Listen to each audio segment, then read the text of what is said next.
आपण आलेलो आहोत कोळपेवाडी येथील शंकरराव काळे यांच्या म्युझियममध्ये। ईशान इथे माती खेळतोय। इकडे नाशिकमध्ये माती खेळायला नाही मिळत म्हणून आता इथे माती खेळतो। इथे खूप छान झाडी होती, सावली होती एकंदरीत, आणि पक्ष्यांचा आवाज येत होता। खूप छान वाटत होतं। श्री स्वामी समर्थ महाराज की जय। अनंत कोटी ब्रह्मांड नायक ईशान इकडे बघ। श्रीपाद श्रीवल्लभ विजय दत्त गुरुदेव मातीचे डोंगर बनवत होता ईशान, आणि अर्जुन मध्येच व्हिडिओ बनवत असताना मध्ये मध्ये येऊन हाय करत होता। बघा किती छान झाडे आहे। तुम्हालाही आवडतं का असं झाडांमध्ये हिरव्यागार सावलीत बसायला? म्युझियम मध्ये बघा जुन्या काळातले सगळे आहेत। जुन्या काळात जशी लाकडं तोडून चूल पेटवण्यासाठी वापरायचे तसं।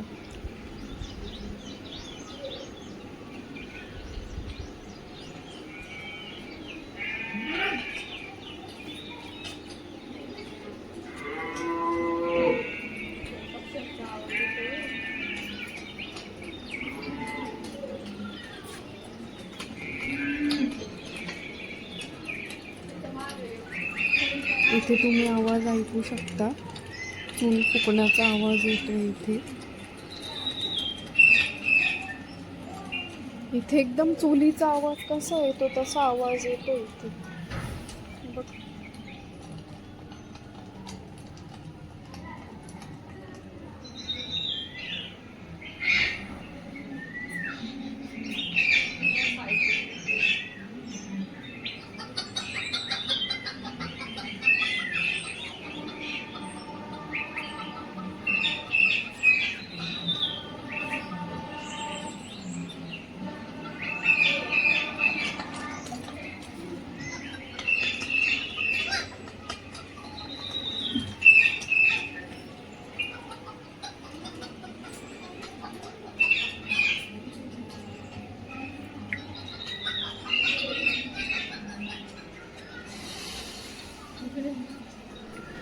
इकडे आहे का जागा बाहेर जायला?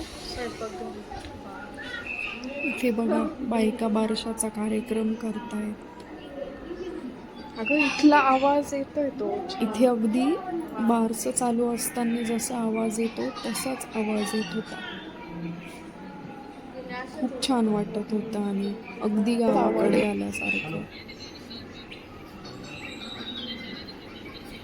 इथे बघा बैलगाडीत बसून तो मुलगा शाळेत चाललाय।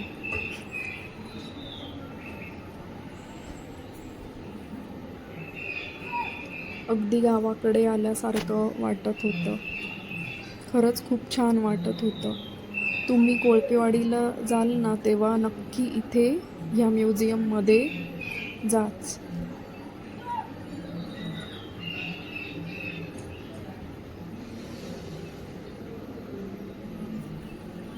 मी तर खास मुलांना घेऊन गेली कारण की आपण हे लहानपणी सगळ्यांनी बघितलंय, पण आजकालच्या मुलांनी असं काहीच बघितलं नाहीये। मुलांना दाखवण्यासाठीच मी त्यांना घेऊन गेले होते।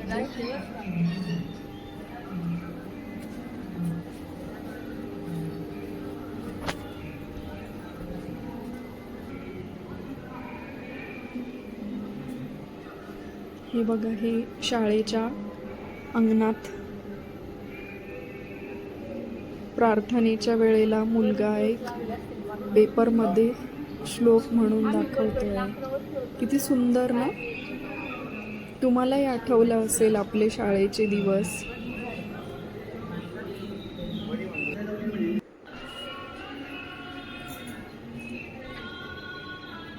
इथे आता बघ किती सुंदर आहे, नवीन बघ। जुन्या काळात असं होतं दादा गावाकडचं लाईफ. इथे बघा लग्नाचा कार्यक्रम चालू होता.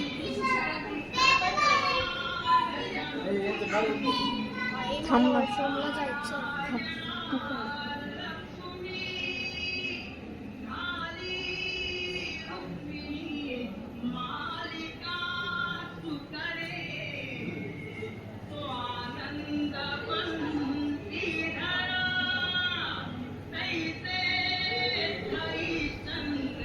बघितलं किती छान वाटतं ना.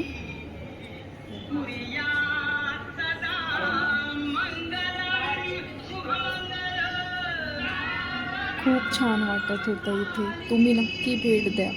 हे बघ गुळ गुळ बघा गुळ बनवण्याची प्रोसेस. एका बैलगाडीमध्ये गुळाच्या भेल्या ठेवल्या आहे आणि इथे गुळाच ते उसाचा रस दादा बाजूला सरळ.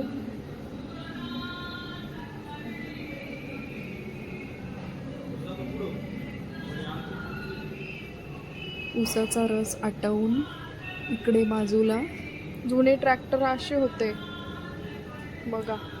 हे जुन्या काळाचे ट्रॅक्टर्स.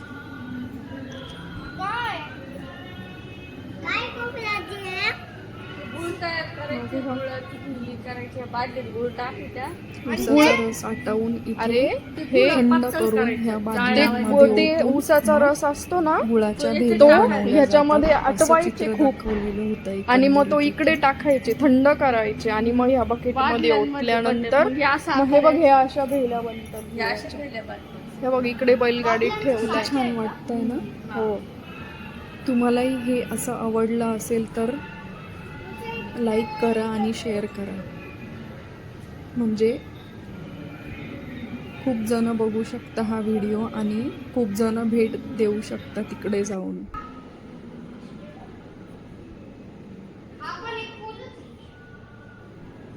हा आहे आपला कुंभारीचा मागे व्हा. ही गोदावरी नदी आहे आपली. खूप मोठं पात्र आहे हे गोदावरी नदीचं.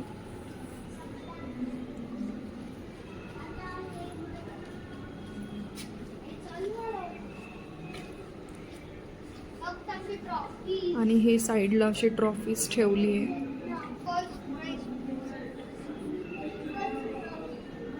हे शेवट आहे चला चला म्युझियम मधलं. किती सुंदर बनवलंय बघितलं ना.